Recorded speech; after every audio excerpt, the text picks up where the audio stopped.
بسم اللہ الرحمن الرحیم۔ رسول اللہ صلی اللہ علیہ وآلہ وسلم نے ارشاد فرمایا، حج و عمرہ میں قصر افضل ہے یا حلق افضل ہے؟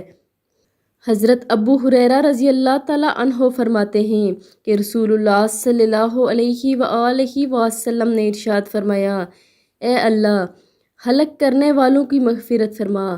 صحابہ اکرام رضی اللہ تعالیٰ عنہ نے عرض کیا، یا رسول اللہ صلی اللہ علیہ وآلہ وسلم، اور قصر کرنے والے؟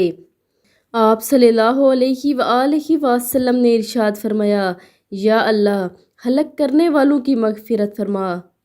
پھر صحابہ اکرام رضوان اللہ علیہ و اجمعین نے عرض کیا، یا رسول اللہ صلی اللہ علیہ وآلہ وسلم، اور قصر کرنے والے؟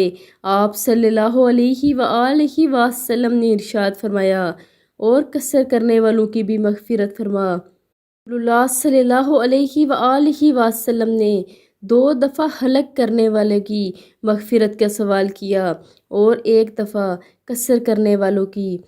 حلق کہتے ہیں سر کے بال بالکل صاف کروا دینے کو، یعنی سر منڈوا دینے کو، اور قصر کہتے ہیں بالوں کو چھوٹا کروانا۔